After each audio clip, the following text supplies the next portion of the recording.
오늘의 말씀 본문입니다. 시편 55편 1절에서 8절. 하나님이여 내 기도에 귀를 기울이시고 내가 간구할 때에 숨지 마소서. 내게 굽히사 응답하소서. 내가 근심으로 편하지 못하여 탄식하오니 이는 원수의 소리와 악인의 압제 때문이라. 그들이 죄악을 내게 더하며 노하여 나를 핍박하나이다. 내 마음이 내 속에서 심히 아파하며 사망의 위험이 내게 이르렀도다. 두려움과 떨림이 내게 이르고 공포가 나를 덮었도다. 나는 말하기를 만일 내게 비둘기같이 날개가 있다면 날아가서 편히 쉬리로다. 내가 멀리 날아가서 광야에 머무르리로다. 내가 나의 피난처로 속히 가서 폭풍과 광풍을 피하리라 하였도다. 26년 1월 9일 민법 일부 개정 법률안 더불어민주당 등 야권 의원들이 주도하여 발의한 종교해산법, 즉 교회 해체법이 만들어져 버렸습니다. 교회가 정치에 개입할 경우 설립 허가를 취소할 수 있도록 하는 내용을 담고 있습니다. 예수님은 이 마지막 때에 모든 민족들에게 미움을 받을 것이라고 말을 했어요. 이 마지막 때에 악법을 만들어 우리가 민족이나 왕들에게 미움을 마지막 때 받을 거라고 예수님이 예언한 것이 이루어지고 있습니다. 그게 어디냐고요? 스크린 읽어줍니다. 예수께서 감람산 위에 앉으셨을 때에 제자들이 조용히 와서 이르되 우리에게 이르소서 어느 때에 이런 일이 있겠사오며 또 주의 임하심과 세상 끝에는 무슨 징조가 있사오리까. 예수님이 어느 날 제자들과 이야기하는데 제자들이 예수님께 질문합니다. 주님 임하실 때, 다시 오실 때 세상에 이 세상 끝에 어떤 징조가 있습니까? 이렇게 물으니까 7절 읽어줍니다. 민족이 민족을 나라가 나라를 대적하여 일어나겠고 곳곳에 기근과 지진이 있으리니. 민족과 민족이 나라가 대적, 전쟁이 일어날 것이다. 우크라이나 러시아 전쟁, 이스라엘 중동 전쟁, 이 마지막 번째 일어날 일들을 말하고 있죠. 그 다음 단 이 모든 것은 재난의 시작이니라. 그때 사람들이 너희를 환난에 넘겨주겠으며 너희를 죽이리니 너희가 내 이름 때문에 모든 민족에게 미움을 받으리라. 너희가 내 이름 때문에 모든 민족에게 미움을 받으리라. 따라서 볼까요? 미움을 받으리라. 이 나라 민족은 여당 쪽, 민주당 쪽에서 악법을 만들었어요. 이 악법 26년 1월 9일 민법 일부 개정 법률안, 이게 어떤 내용인지 좀 살펴봐야 되지 않을까요? 읽어줍니다. 2026년 1월 9일 민법 일부 개정 법률안. 비영리법인이 헌법상 정교 분리 원칙을 위반하여 특정 정당이나 후보자를 지지, 반대하는 등 정치적 목적에 자금을 사용하거나 조직을 동원할 경우 주무관청이 설립 허가를 취소할 수 있도록 요건을 구체하는 내용을 담고 있습니다. 보십시오. 비영리법인, 이게 무슨 말이냐면 종교, 특히 교회는 비영리법인이에요. 그러니까 교회를 딱 찍은 겁니다. 한마디로 말하면 정치에 관여된 그런 말을 하면, 관여하면 주무관청이 설립허가를 취소해버리겠다는 거예요. 그러니까 비영리법인을 취소하겠다 이 말은 교회를 폐쇄를 시킨다 그 말이에요. 지금은 마지막 때입니다. 예수님이 이 재림 사건 이후 이 땅은 대환란으로 들어갈 것입니다. 이때는 엄청난 대재앙이 시작됩니다. 왜 대재앙이 오는가? 그것은 이 땅에 죄로 가득 찼고, 두 번째는 세상의 법이 하나님의 법, 하나님의 말씀의 법을 무시하기 때문입니다. 하나님의 말씀의 법을 탄압하고 있기 때문입니다. 그것은 하나님의 진노의 날 하나님께서 심판하실 것입니다. 다니엘은 이 환난을, 그 마지막 때 엄청난 환난이 일어나는데 다니엘은 이 환난을 이렇게 표현했습니다. 읽어줍니다. 그때 내 민족을 호위하는 큰 군주 미가엘이 일어날 것이요 또 환란이 있으리니 이는 개국 이래로 그때까지 없던 환란일 것이며 그때 내 백성 중 책에 기록된 모든 자가 구원을 받을 것이라. 다니엘은 개국 이래에 없던 환난, 이 대환란이 그날 온다고 말하고 있습니다. 두 번째, 예수님은 이 대환란을 이렇게 표현했습니다. 그 다음 단, 이는 그때 큰 환란이 있겠음이라. 창세로부터 지금까지 이런 환란이 없었고 후에도 없으리라. 창세로부터 지금까지 이런 환란이 없다고 예수님이 예언을 했습니다. 세 번째, 사도 요한은 어떻게 그날을 예언했는가? 그는 나팔재앙과 이 대접재앙으로 그날 환란을 예언했습니다. 시간상 네 번째까지, 이 네 번째 나팔까지만 보겠습니다. 첫 번째 나팔 읽어줍니다. 첫째 천사가 나팔을 부니 피 섞인 우박과 불이 나와서 땅에 쏟아지매 땅의 3분의 1이 타버리고 수목의 3분의 1도 타버리고 각종 푸른 풀도 타버렸더라. 주님 오시고 이 땅은 대환란으로 접어드는데 우박과 불이 땅에 쏟아지매, 우박과 불, 우박이 어떻게 불이 되어서 이 땅의 3분의 1을 타버리는가? 이것은 요한이 은유적으로 표현한 겁니다.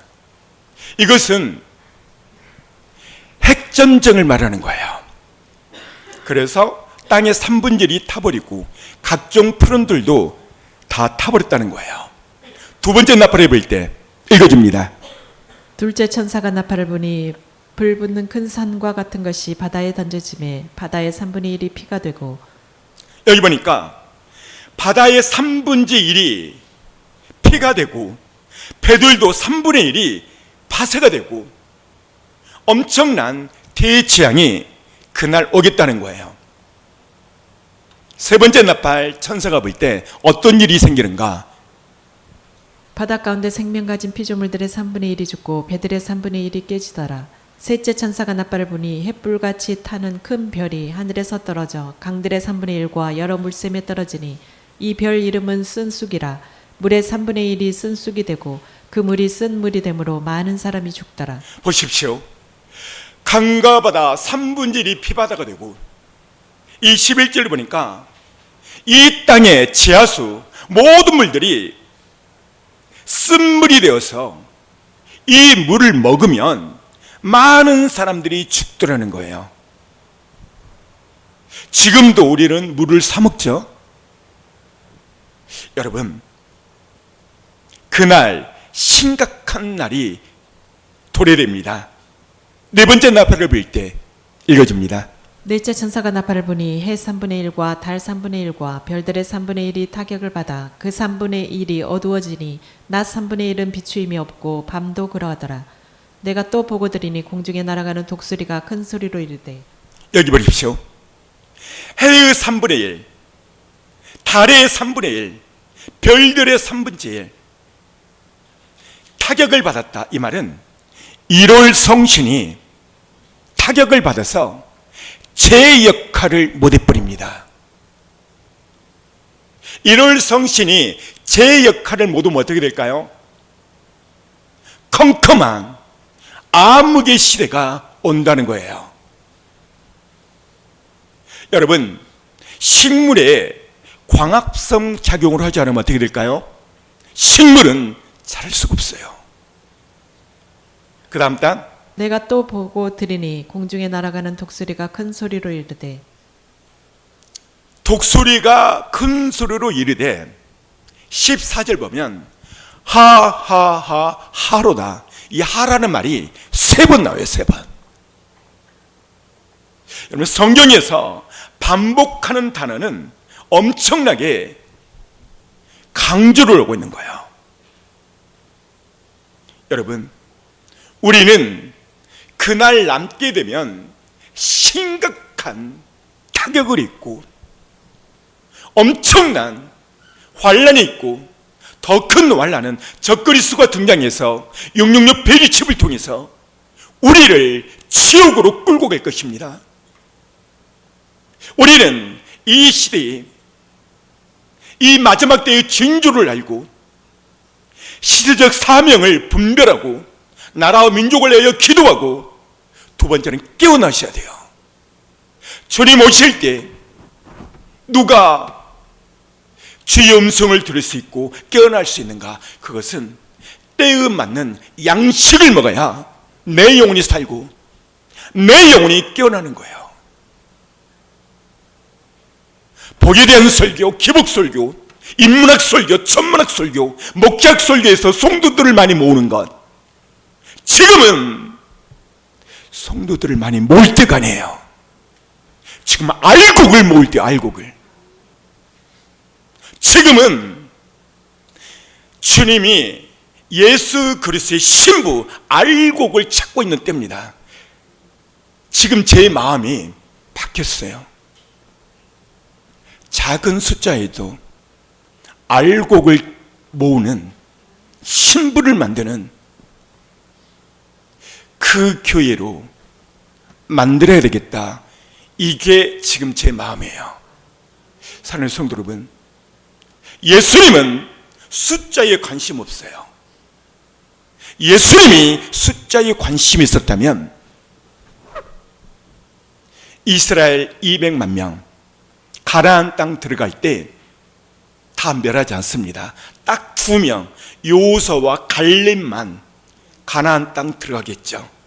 뭘 말하는지 아세요? 알곡이야, 알곡. 오늘 이 설교를 들으면서 나는 알곡인가, 쭉정인가, 가라지인가, 염소인가, 양인가, 나는 주님의 신부인가, 아니면 들러리인가, 교회를 구경꾼으로 왔다 갔다 하는가, 교회를 서핑하는가. 우리 교회는 주님의 알곡 신부, 주님의 신부 교회입니다. 우리는 그날 엄청난 대환란을 인지하고 깨어나셔야 됩니다. 그리고 지금 잘 준비되어서 휴고되셔야 됩니다. 그렇다면 휴고의 샘플이 누군가? 우리는 잘 알듯이 에녹입니다. 에녹은 하나님과 300년을 동행하다가 주님 앞에 휴거돼서 올라갑니다. 읽어줍니다. 그는 365세를 살았더라. 에녹이 하나님과 동행하더니 하나님이 그를 데려가심으로 세상에 있지 아니하였더라. 그는 365세를 살았대요. 근데 에녹은 하나님과 동행을 했는데 300년 동안 했다는 거예요. 근데 이것이 하나님의 가장 큰 기쁨이 있다는 거예요. 그 다음 장. 믿음으로 에녹은 죽음을 보지 않고 옮겨졌으니 하나님이 그를 옮기심으로 다시 보이지 아니하였느니라. 그는 옮겨지기 전에 하나님을 기쁘시게 하는 자라는 증거를 받았느니라. 에녹이 죽지 않고 하나님 앞에 갔다는 겁니다. 간 이유는 하나님을 기쁘게 했다는 거예요. 그럼 하나님을 기쁘게 한 게 무엇인가? 동행입니다. 그렇다면 어떻게 주님과 동행할 수 있는가? 그것은 아침에 눈을 떴을 때 내 영혼이 먼저 하나님의 말씀으로 시작을 해야 돼요. 그리고 그 말씀으로 기도하는 것, 이것이 동행의 출발입니다. 저는 신년 들어오면서 3차원, 4차원 세계에 대해서 설교를 했습니다. 1차원의 세계는 점과 점의 세계라고 말했고, 2차원의 세계는 동물과 동물들의 세계라고 말했습니다. 3차원의 세계는 사람들의 세계입니다. 그리고 4차원의 세계는 영적 세계입니다. 그래서 동물이 아무리 힘이 세도 코끼리여도 인간을 이길 수 없는 것은 하나님의 창조 질서가 있기 때문인 거예요. 인간이 아무리 지혜롭더라도 4차원의 세계를 이길 수가 없어요. 4차원의 세계, 우리는 아셔야 됩니다. 4차원의 세계는 전 시간에도 말씀드렸듯이 그 세계에 들어가려면 반드시 이 5가지를 해야 됩니다. 읽어줍니다. 생각대로 믿음대로 꿈대로 말한 대로 기도한 대로 된다. 생각, 믿음, 꿈, 말, 기도, 이 5가지는 4차원으로 들어가는 통로예요. 통로. 수학은 원리로 풉니다. 수학을 애워서 푸는 사람은 아주 미련한 학생이에요. 수학은요, 원리로 풀어요. 원리로. 신앙도요, 원리가 있어요. 원리. 신앙생활을 잘하는 사람은 신앙의 원리를 알아야 돼요. 가장 큰 원리가 뭐냐면 이 5가지 원리에 있어요. 이 5가지를 통하지 않고는 4차원의 세계 하나님을 절대 만날 수가 없어요. 그래서 이게 너무 중요하니까 연이어서 오늘은 기도에 대해서 할까 합니다. 성경에서 성공하는 사람들이 특징이 있습니다. 성경에 약 2,000명의 사람이 등장을 해요. 근데 여기에서 성공하는 사람의 특징이 있는데요. 한번 알아맞혀 보십시오. 첫 번째 다윗, 두 번째 다니엘, 세 번째 예수님의 제자들. 이 세 부류의 공통적 특징이 있는데요. 이 사람들의 공통적인 특징은요, 하루 3번 기도했다는 거예요. 기도, 하루 3번 기도. 이들은 기도의 습관이 있었다는 것이죠. 그래서 인생을, 신앙을 성공합니다. 오늘 성경 2,000명 인물 가운데서 대표적으로 기도의 습관을 잘 들인 한 사람을 뽑으라면 바로 다윗입니다.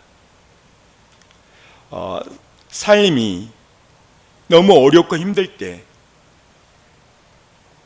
산 넘고 산 넘을 때, 계속 풍랑이는 그런 인생의 물결, 파도가 칠 때 계속 문제 위에 문제 위, 산 넘고 산이라면 여러분 어떨까요? 누구나 다 잠시 이 세상을 떠나고 싶을 거예요. 아무도 없는 한 마리 새가 되어서 바다나 육지나 저 하늘로 날아가고 싶을 때가 있죠. 저는 최근 목회하면서 그런 마음이 들어졌어요. 저 푸른 창공으로 내가 나에게 있는 새라면 떠나고 싶은 거예요. 그리고 하나님께서 제게 주신 메시지가 있었어요. 너는 숫자 보지 마라. 너는 단 한 명이 나온다 할지라도 너는 나만 바라보라. 이런 마음을 딱 주시는 거예요. 그래서 누가 나오든 안 나오든 지금은 마음이 많이 자유해져 버렸어요.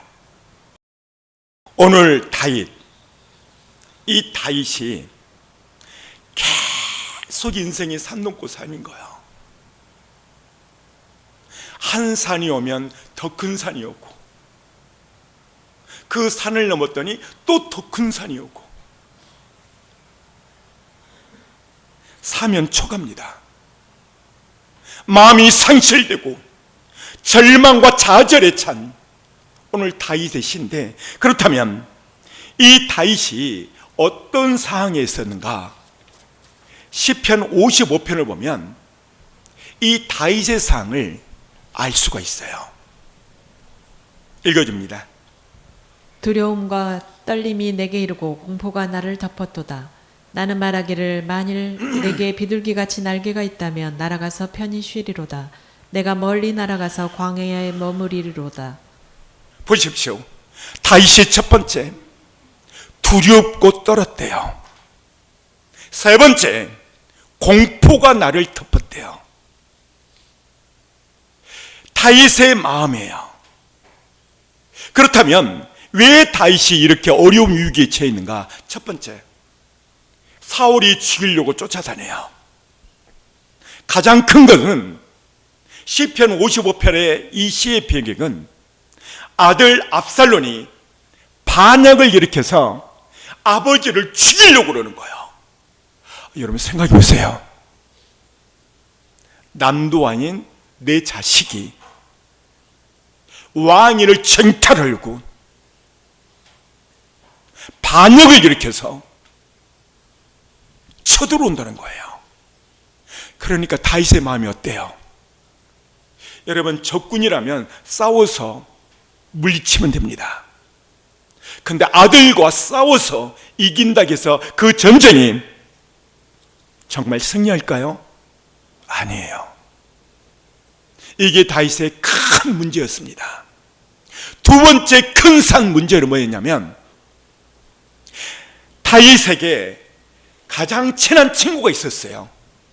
그게 누구냐면 아히도벨입니다. 아히도벨은 다윗의 친구였고 충신이었습니다. 근데 어느 날 아히도벨이 자기 아들과 배신해서 다윗을 죽이겠다는 거예요. 그러니까 여러분 생각해 보세요. 평소에 내가 정말 친한 친구가 뒤통수 때려봐요. 내가 정말 잘 믿는 가까이 하는 그 누군가 뒤통수 때려봐요. 이 배신감, 이것 때문에 잠을 못 자는 거예요. 그래서 다윗이 6절 읽어줍니다. 나는 말하기를 만일 내게 비둘기같이 날개가 있다면 날아가서 편히 쉬리로다. 만일 내가 한 마리 새 비둘기라면, 내가 날개가 있다면 차라리 지금 이 환경을 떠나고 싶다는 거예요. 그리고 저 멀리 광야로 가고 싶대요. 이런 다윗의 실적 고통을 잘 표현한 이 구절이 1절부터 시작되는데 읽어줍니다.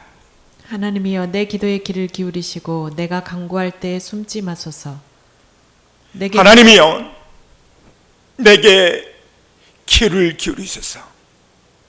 하나님, 주님, 내가 주님이라고 부를 때 숨지 마옵소서.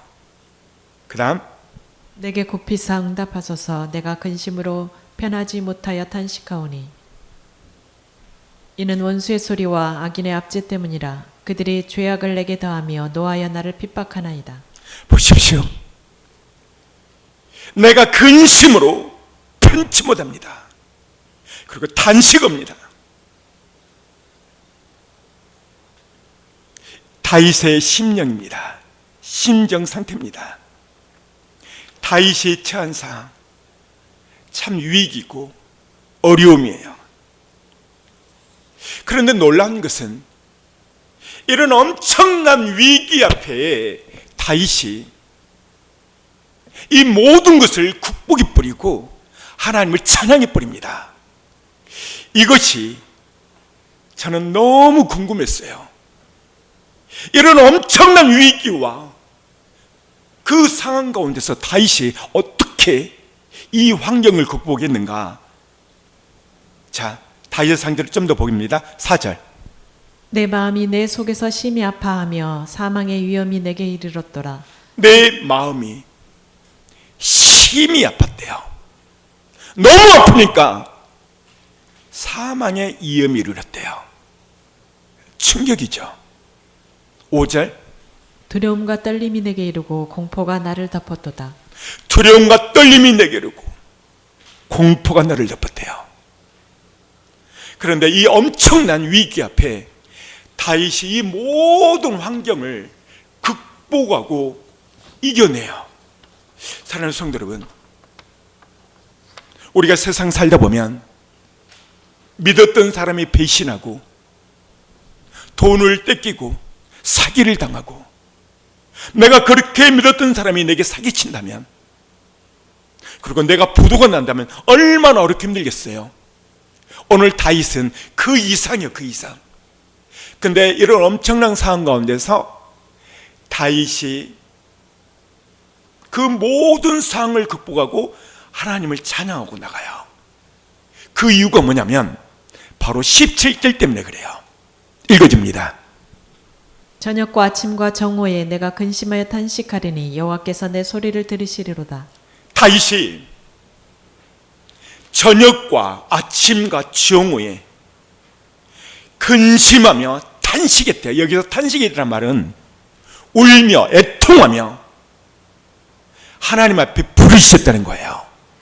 여기 보면 내 소리를 들으시로다.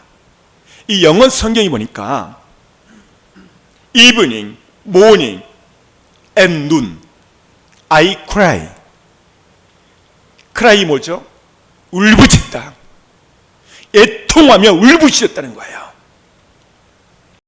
이 구절을 보면 다윗이 이 위기 가운데서 어떻게 승화하고 극복했는가, 이것을 17절이 말해주고 있는데,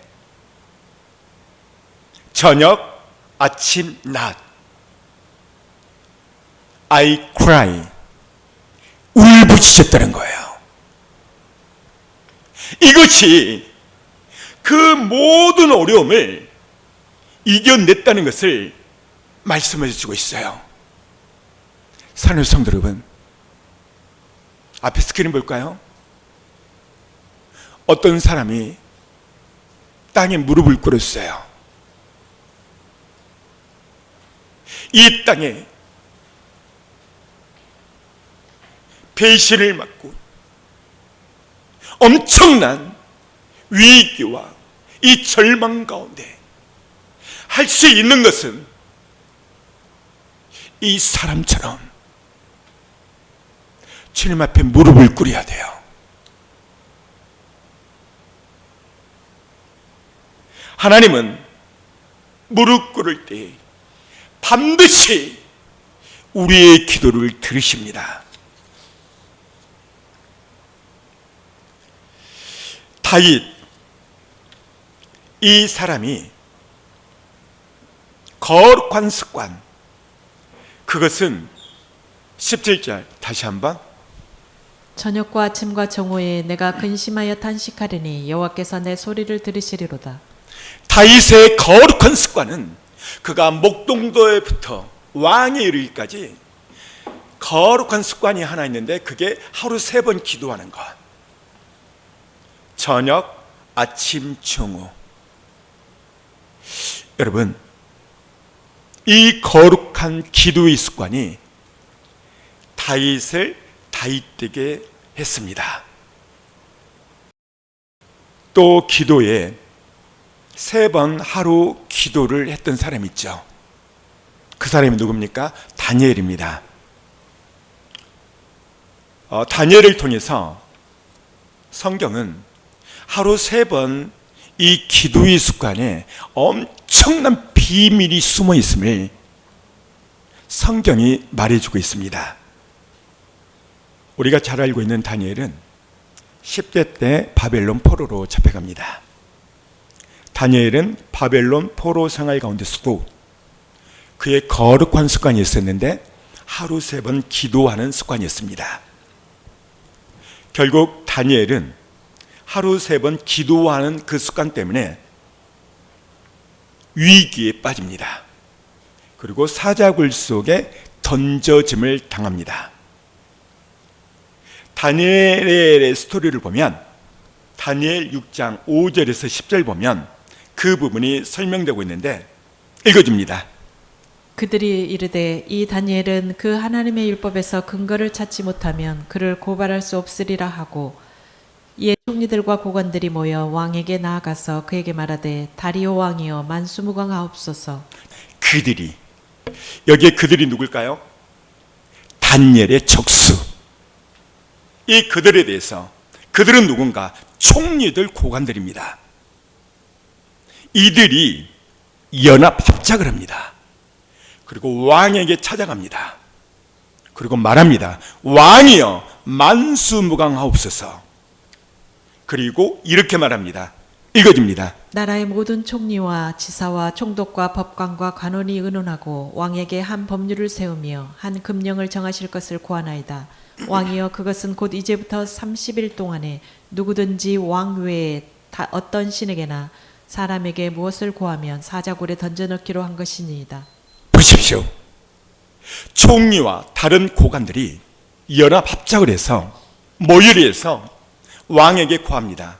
앞으로 누구든지 30일 동안 누구에든지 절을 하거나 기도하면 사자굴 속에 넣어버리는, 이것을 왕에게 구하고 왕은 이것을 허락합니다.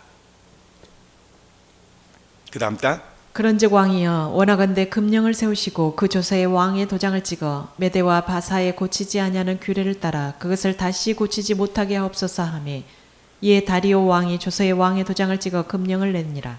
보십시오. 왕의 도장을 찍어 이것을 만들어 버립니다. 제정해 버리죠. 다시 말하면 법을 만든 것이죠. 이 모든 사실을 다니엘은 알고 있습니다. 그런데 10절에 가보면 읽어줍니다. 다니엘이 조서에 왕의 도장이 찍힌 것을 알고도 자기 집에 돌아가서는 윗방에 올라가 예루살렘으로 향한 창문을 열고 전에 하던 대로 하루 3번씩 무릎을 꿇고 기도하며 그의 하나님께 감사하였더라. 할렐루야. 이 다니엘이 이 조서에 왕의 도장이 찍혔다는 것은 법이에요. 법. 정말 악법이죠. 그런데 이 악법에 굴하지 아니하고 다니엘은 볼까요? 전에 하던 대로, 이 전에 하던 대로가 뭐죠? 습관이죠. 무슨 습관? 기도의 습관. 저 같으면 지하 창고에 내려가서 문 꽁꽁 닫고 아마 기도했을 것 같아요. 왜 그러는가? 발각이 되면 사자의 먹잇감으로 돌아가니까. 위기죠, 위기.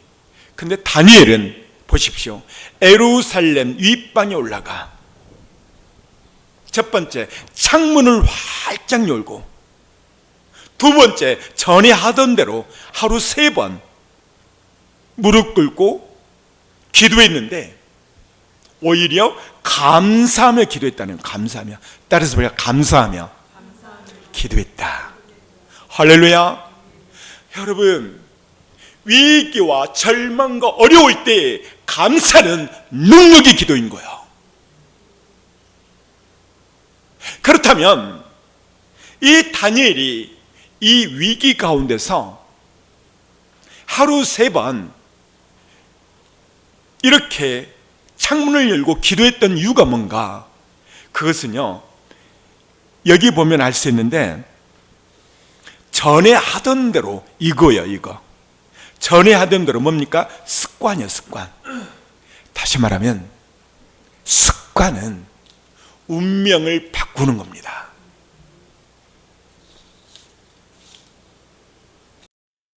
다니엘이 됐던 것은 그가 공부를 많이 해서 머리가 좋아서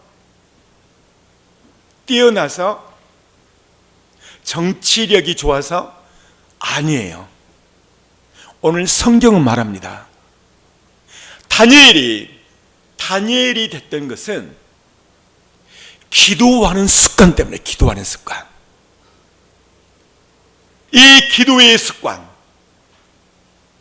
그렇다면 이 다니엘의 그 고관들, 다른 국무총리들이 왜 연합해서 다니엘의 기도하는 습관을 막으려고 했을까요? 그것은요, 그 뒤편에 사단 마귀가 숨어 있는 거예요. 우리는 30일 동안 다니엘이 하나님 앞에 기도한 것, 이것 때문에 감옥에 들어갔다, 이 정도는 기초적인 거예요. 더 심도 있는 관찰은 그 뒤편에 누가 숨어 있는가? 사단 마귀입니다. 그 다음은 왜 이 사단 마귀는 하루 3번의 기도를 방해하려 했는가? 이것을 아셔야 됩니다. 이것은 하루 3번 기도하는 것은 엄청난 하나님의 비밀이 숨겨져 있어요. 아까 제가 좀 전에 말했잖아요. 기도는 4차원 영적 세계로 들어가는 통로라고요. 근데 다니엘은 하루 3번을 기도를 했어요. 이게 습관이에요. 그래서 이 다니엘은 바벨론에서도 총리가 되고, 여러분 다니엘은 포로국의 그 나라잖아요. 포로국의 한 국민이죠. 그런데 바벨론에서도 총리로 삼고 바벨론 제국이 망하고 다시 페르시아 제국이 들었어요. 근데 페르시아 제국에서도 총리로 등극을 해버려요. 그것도 신분이 노예자가. 이건 있을 수 없는 거예요. 왜 그러냐면 당시 고대 국가는 한 왕조가 멸망하면요, 다음 왕조가 들었으면 그 전의 왕조를, 문무백관 고위관들을 다 죽입니다. 다 처벌시키고 없애버립니다. 왜? 문제가 되니까. 그럼에도 불구하고 다니엘이 페르시아 제국에서도 총리가 됐었던 가장 큰 이유는 그가 능력이 뛰어나서가 아니라 하루 3번 기도의 습관 때문이라는 것을 오늘 여러분들이 꼭 인지하고 아셔야 됩니다. 이 하루 3번 습관의 기도는 엄청난 파워가 있어요. 이게 어느 정도 파워가 있는가? 자, 읽어줍니다. 그들이 왕 앞에서 말하여 이르되, 왕이여, 사로잡혀 온 유다 자손 중에 다니엘이 왕과 왕의 도장에 찍힌 금령을 존중하지 아니하고 하루 3번씩 기도하나이다 하니. 네, 하루 3번 기도했다는 것을 왕에게 고발합니다. 그 다음 딱, 이에 왕이 명령하며 다니엘을 끌어다가 사자굴에 던져 넣는지라. 왕이 다니엘에게 이르되, 내가 항상 섬기는 너의 하나님이 너를 구원하시리라 하니라. 우와, 왕이 다니엘을 총애해요. 뭐라고 말합니까? 너의 항상 섬기는 하나님이 사자굴 속에서 너를 구원하기를 원한다, 이렇게 말을 해요. 그 다음 단, 왕이 궁에 돌아가서는 밤이 새도록 금식하고 그 앞에 오락을 그치고 잠자기를 마다하니라. 하나님은 사자의 입을 막아서 다니엘을 구해 주시니라. 보십시오.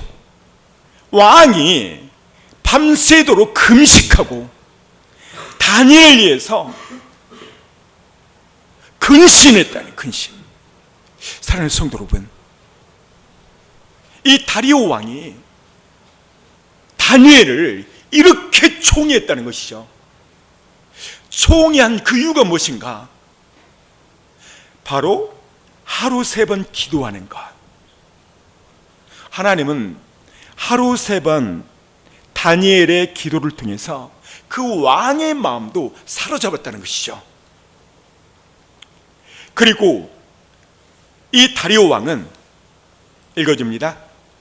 내가 이제 조서를 내노라. 내 나라 관할 아래에 있는 사람들은 다 다니엘의 하나님 앞에서 떨며 두려워할지니 그는 살아계시는 하나님이시요 영원히 변하지 아니하실리며 그의 나라는 멸망하지 아니할 것이요 그의 권세는 무궁할 것이며. 다니엘을 사자굴 속에 넣었을 때 그 사자들이 다니엘을 못 건드려요. 왜 그럴까요? 천사가 사자 입을 봉해버리니까. 그리고 이 다리오 왕이 다니엘을 꺼냅니다. 그리고 온 나라에 공포를 내리죠. 뭐라고 합니까? 다니엘이 하나님 앞에 두려워할지니 그는 살아계신 하나님이요 영원히 변치 않을 것이며 그의 나라 하나님 나라는 멸망하지 않을 것이다. 그의 권세는 무궁할 것이며. 여러분, 이렇게 말한 다리오 왕, 하나님의 믿는 왕입니까? 아니에요. 이방 왕입니다. 그런데 다니엘을 보고 하나님을 찬양해 버려요. 할렐루야. 이 이유가 뭐냐면 다니엘이 잘나고 똑똑해서가 아니에요. 하루 3번 기도의 습관이 이국나라 왕까지도 마음을 하나님이 점령시켰다는 걸 알 수가 있어요. 할렐루야. 우리의 온수, 여러분들을 사기친 자, 마음에 큰 상처를 입힌 자, 살다 보면 그런 사람이 있잖아요. 내가 해야 할 일은 하나님 앞에 기도로 나가는 거예요. 그러면 내 온수도 그 마음을 하나님이 180도로 바뀌어버린다는 것이죠. 뭐 때문에? 하루 3번 이 기도의 비밀을 아는 사람은 오늘 다니엘이 그렇게 했어요. 우리의 삶에도 크고 작은 많은 문제들, 그 문제 앞에 땅에 무릎을 꿇으셔야 돼요. 오늘 사단 마귀는 이 엄청난 비밀을 알았기 때문에 그들이 모험에서 다니엘의 기도를 방해하는 거예요. 왜 그럴까요? 기도하면 하나님이 일하시기 때문에 그래요. 따라서 봐요. 기도하면 하나님이 일하신다. 여러분만 시작. 기도하면 하나님이 반드시 일을 하는데 이 일을 막기 위해서 사단 마귀가 역사합니다. 오늘 이 기도의 비밀을 꼭 깨달으시길 바랍니다. 특별히 강력한 기도는 하루 3번 습관의 기도예요. 신약에 돌아서 이것을 잘했던 사람이 있죠. 누굽니까? 예수님의 제자예요. 자, 읽어줍니다. 제9시 시간에 베드로와 요한이 성전에 올라갈새 나면서 못 걷게 된 이를 사람들이 메고 오니 이는 성전에 들어가는 사람들에게 구걸하기 위하여 날마다 미문이라는 성전 문에 두는 자라. 제 기도 시간에, 그러니까 이 제자들 베드로, 요한, 야고보, 이 제자들이죠. 이 제자들도 자기의 기도 시간이 있더래. 기도 시간. 제9시 기도 시간에, 이 말은 기도 시간이 있었다는 것이죠. 그리고 하루 3번 제자들도 기도했다는 것을 알 수가 있어요. 성전 미문에 걷지 못한 한 사람이 있어요. 이 사람을 베드로, 야고보가 내게 금과 은은 없으나 내가 나사렛 예수를 명하노니 일어나 걸으라. 그랬더니 일어나 걸어버려요. 여러분, 이 일어나 걸어 이유, 그 원인이 뭡니까? 기도의 사건이에요. 기도. 그러니까 하루 3번 기도했다는 것. 그러니까 내가 기도하는 것은 기적과 이적을 일으키는 원능력이라는 것을 알 수 있는 거죠. 사랑하는 성도 여러분, 여러분들은 기도의 시간이 있습니까? 기도의 시간을 꼭 가지셔야 돼요. 저도 제 루틴 가운데서 기도의 시간이 있어요. 저는 그 기도의 시간이 눈을 뜨고 바로 시작이 돼요. 첫 번째, 말씀을 보죠. 그 다음에 기도를 합니다. 그 시간에는 제가 대통령이 전화해도 어떤 사람이 전화해도 제가 받지를 않아요. 이유는 뭐냐면 온 세계를 통치하는 만왕의 왕과 제가 대화한다는 것을 인지하고 믿고 있기 때문에 그래요. 그것 때문에 한동안 제가 오해를 많이 받았죠. 이 목사님은 전화할 때마다 안 받는다고. 정말이에요. 이 목사님은 이상한 사람이라고. 자기 전화를 씹어버린대요. 여러분, 전화기를 씹으면 어떻게 돼요? 이빨이 나가겠죠. 제가 전화를 자주 씹는데요. 사랑하는 성도 여러분, 하루 3번 기도의 습관. 제가 상가 2층에서 교회를 개척할 때 그때 이것을 작정을 했습니다. 다니엘, 다윗, 예수님의 제자들도 하루 3번 기도했는데 이거에 큰 도전을 받고 나도 한번 해보자. 그리고 저는 핸드폰에다가 벨을 맞췄어요. 아침, 점심, 저녁. 상가 2층. 그때 당시 제 소원은 하나님, 지어진 성전을 주십시오. 이것이 제 소원이었어요. 근데 이거를 이루기 위해서 제가 하루 3번 기도를 했어요. 근데 재밌는 것은 우리가 성전에 나와서 열심히 집중적으로 기도하는 것도 귀하죠. 근데 놀라운 점은 제가 하루 3번 이렇게 기도를 딱 하면 벨이 울리면은요, 상대방과 중요한 대화를 해도 상대방은 벨이 울리면 전화 온 걸로 생각을 했죠. 저는 전화 받은 척하고 옥상으로 올라가요. 그리고 그 시간 5분이 됐든 10분이 됐든 기도를 해요. 운전하고 막 어디를 가다 보면 내가 하루 3번 기도를 정했는지 잊어버려요. 근데 핸드폰 벨이 딱 울리면 이게 뭐지? 아, 기도하는구나. 그 시간에 핸들을 잡고 막 기도하잖아요. 놀라운 일이 일어나요. 그 기도가 하나님 앞에 그대로 올라감을 내 영혼이 느껴요.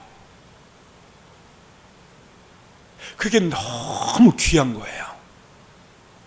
그렇게 하루 3번 기도했더니 어느 날 갑자기 하나님께서 이 지어진 성전을 오게 했어요.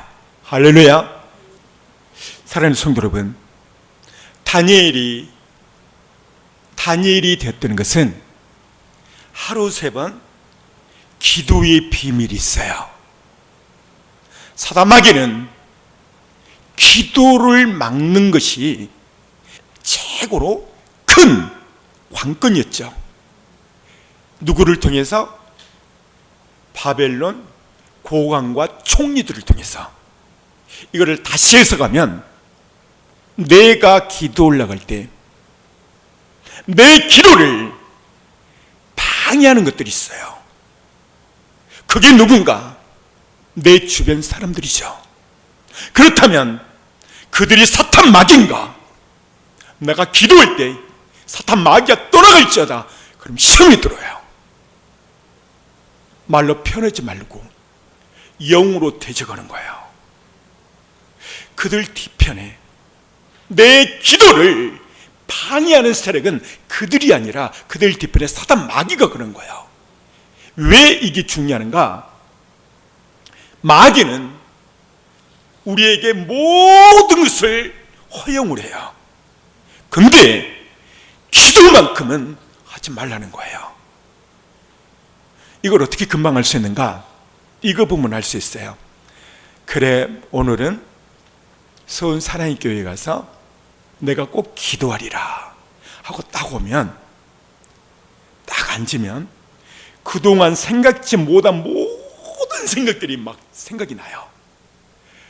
내게 상처 줬던 말, 갑자기 돈 떼어 먹었던 사람이 생각나고, 갑자기 벨이 울리고, 이거 전부 다 마귀가 역사하는 거예요. 제가 고등학교 2학년 때 저는 자취를 했는데요.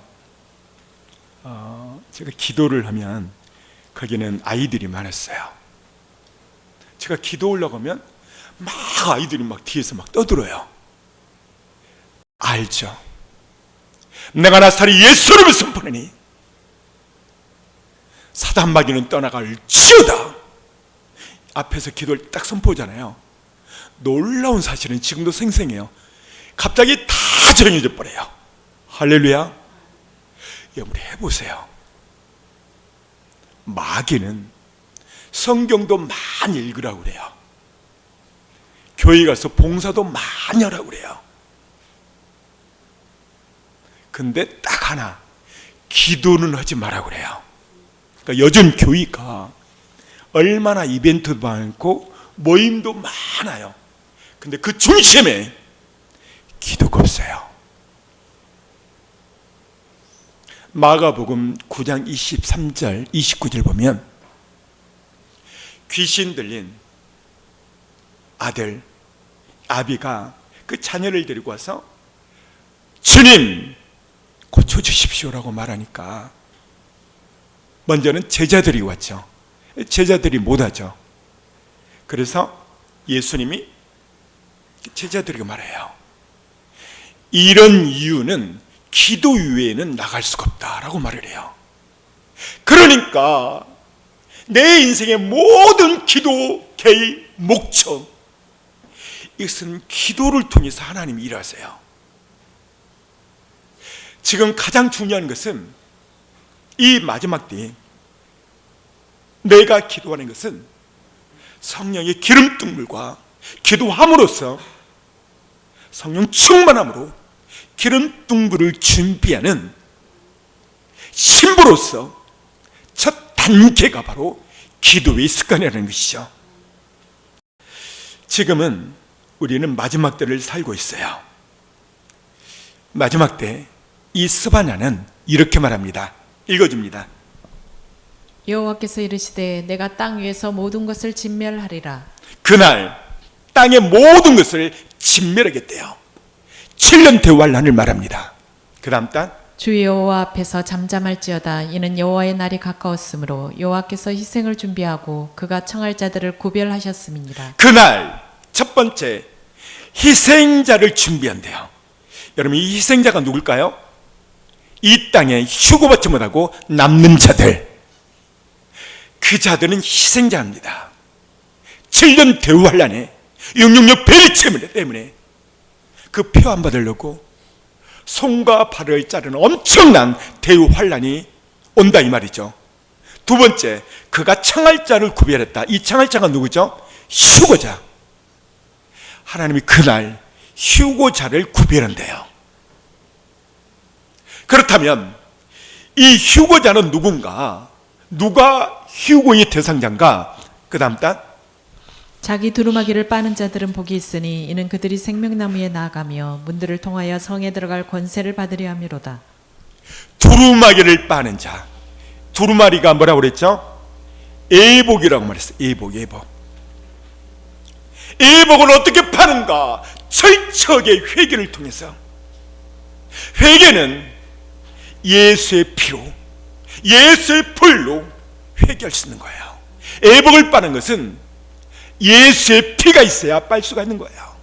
그래서 예수의 피가 얼마나 중요한가 읽어줍니다. 그가 빛 가운데 계신 것 같이 우리도 빛 가운데 행하면 우리가 서로 사귐이 있고 그 아들 예수의 피가 우리를 모든 죄에서 깨끗하게 하실 것이다. 보십시오. 예수의 피가 우리의 모든 죄를 깨끗게 하신다. 예수의 피가. 그 다음 단 율법을 따라 거의 모든 물건이 피로써 정결하게 되나니 피 흘림이 없은즉 사함이 없느니라. 피 흘림이 없이는 죄의 사함이 없다는 거예요. 여러분, 예복은 예수의 피가 우리 안에 들어와야 돼요. 그 다음 단 어린 양의 피에 그 옷을 씻어 희게 하였느니라. 어린 양의 피, 그 옷, 예복이죠. 예복을 씻게 한다는 거예요. 예수의 피는 어떤 피인가? 그 다음 단 나의 피 곧 언약의 피니라. 예수의 피는 언약의 피라는 거예요. 언약이 뭐죠? 너는 내 자녀다. 나는 너희 아버지다. 이걸 뭘로 믿었다는 거예요? 예수의 피로 믿었다는 거예요. 그 다음 단 언약의 피로 죽은 자 가운데서 이끌어내신 평강의 하나님이. 여기 보십시오. 언약의 피로, 예수의 피로 죽은 자 가운데서 이끌었다 이 말은 살렸다 이 말이에요. 그러니까 예수의 피는 내 영혼을 살게 한다는 것이죠. 따라서 예수의 피는 내 영혼을 살게 한다.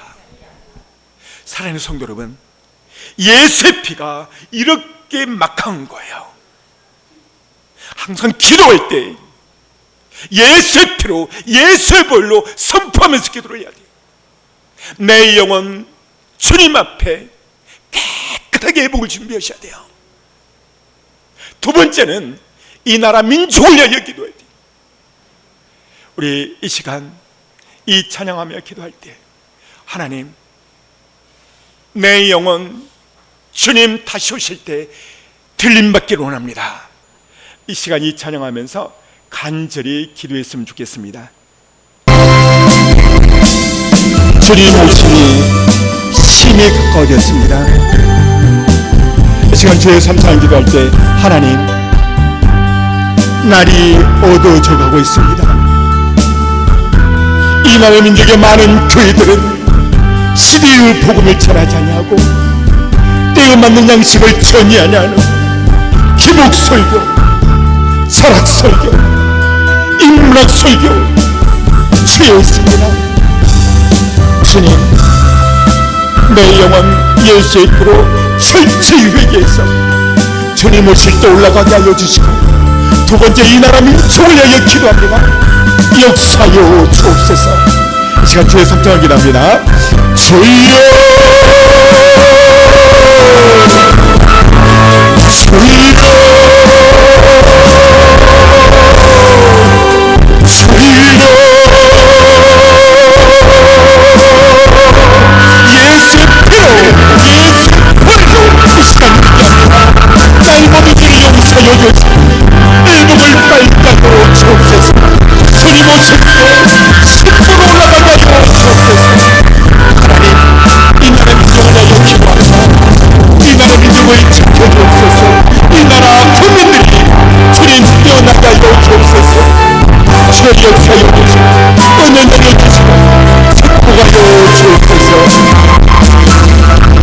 이 마지막 때에 예복을 잘 빨고 이 나라 민족을 위하여 기도할 수 있는 우리 모두가 되게 하여 주옵소서. 예수님의 이름으로 기도합니다.